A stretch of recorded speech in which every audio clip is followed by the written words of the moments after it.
이사야서의 말씀입니다. 어둠 속을 걷던 백성이 큰 빛을 봅니다. 암흑의 땅에 사는 이들에게 빛이 비칩니다. 당신께서는 즐거움을 많게 하시고 기쁨을 크게 하십니다. 사람들이 당신 앞에서 기뻐합니다. 수확할 때 기뻐하듯 전리품을 나눌 때 즐거워하듯.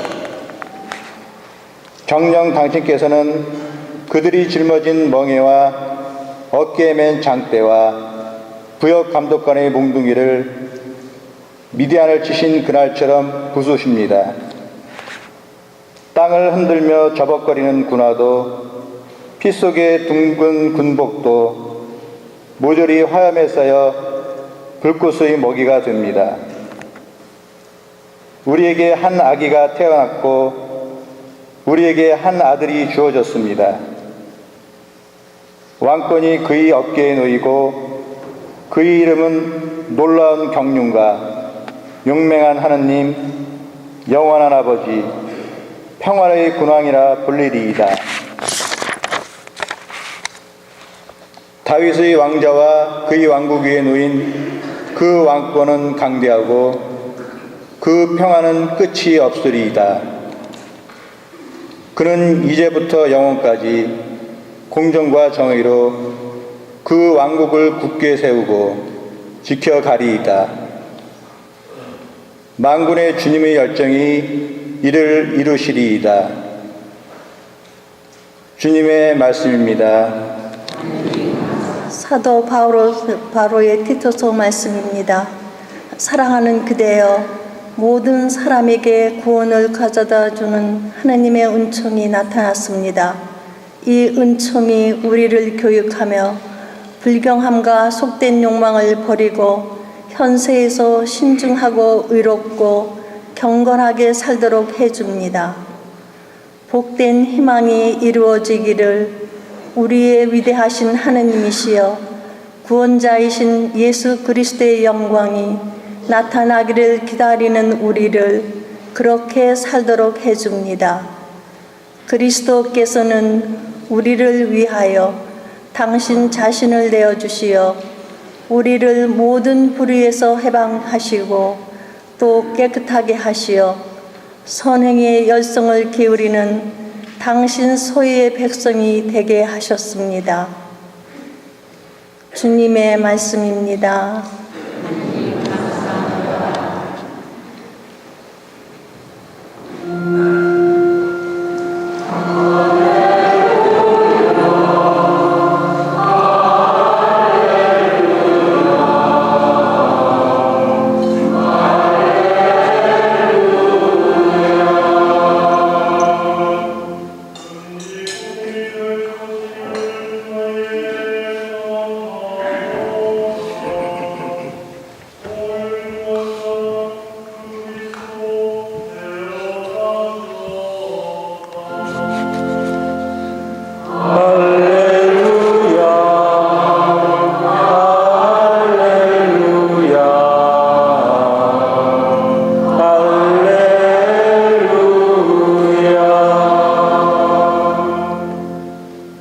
주님께서 여러분과 함께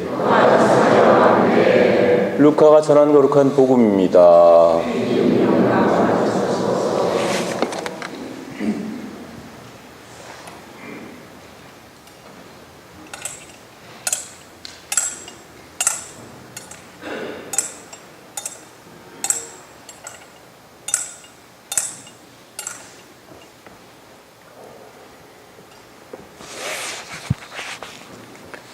그 무렵 아우구스투스 황제에게서 칙령이 내려 온 세상이 호적 등록을 하게 되었다.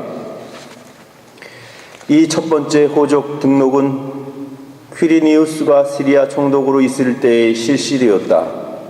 그래서 모든 호적 등록을 하러 저마다 자기 본향으로 갔다. 요셉도 갈릴레아 지방 나자렛 고을을 떠나 유다 지방 베들레헴이라고 불리는 다윗 고을로 갔다. 그가 다윗 집안의 자손이었기 때문이다.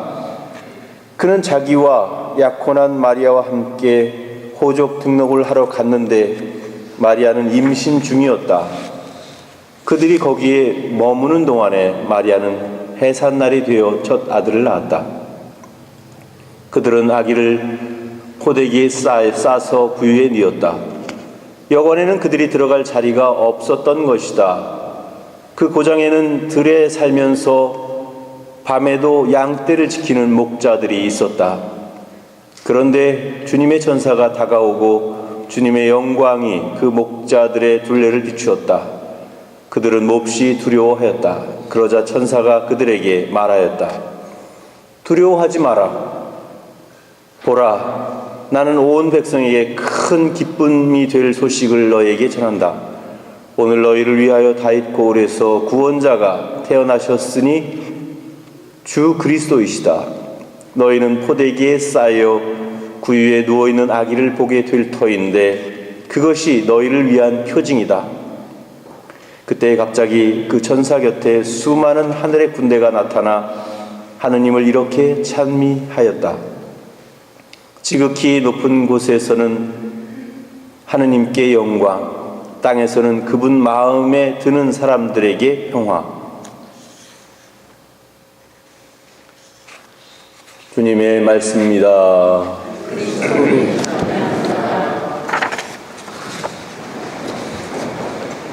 참 예수님, 아기 예수님의 성탄이 여러분들 모두에게 빛과 희망과 구원의 기쁜 소식이 되기를 진심으로 축원합니다. 특히 어렵고 힘들었던 분들, 슬픔과 걱정에 짓눌리셨던 분들에게 더욱 참 기쁨과 희망이 소식이 되기를 진심으로 기원합니다. 지금부터 옆에 계신 분들과 기쁘게 성탄 인사를 나눠보도록 하겠습니다. 다 함께 메리 크리스마스 이렇게 함께 인사하시겠습니다. 인사하시죠? 네.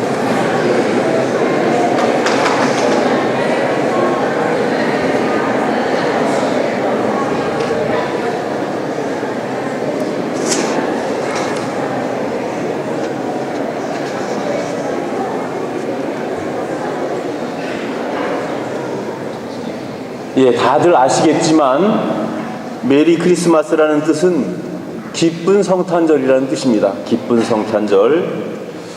어떻습니까? 인사를 나누고 나니까 한결 기분이 좋아지지 않았습니까? 언제부턴가 우리는 성탄의 기쁨을 이렇게 서로 인사로서 나누어 왔습니다. 오늘 우리가 첫 번째로 읽은 제1독서에서는 이런 이야기가 나옵니다. 당신께서는 즐거움을 많게 하시고 기쁨을 크게 하십니다. 라고 외칩니다. 그렇습니다. 성탄절은 힘들고 어려운 길을 힘들게 걸어왔던 분들에게 위안을 주고 또 어려운 살림살이로 고생하셨던 분들, 온갖 질병으로 신음하셨던 분들과 온갖 불행 속에서 몸부림쳤던 분들에게 큰 기쁨이 되었으면 좋겠습니다. 왜냐하면 구세주 아기 예수님께서는 인간의 몸으로 태어나셨기 때문입니다. 사실 이스라엘 민족들은 5,000년이나 되는 그 긴 기간을 자신들을 구원해 줄 메시아를 기다리면서 살았습니다. 그들은 특별히 유배 생활을 통해서 암흑과 절망의 늪에 허덕이고 있을 때 자신들을 구원해 줄 메시아가 탄생할 것이라는 그런 예언을 믿고 그 메시아를 애타게 기다려왔던 것입니다.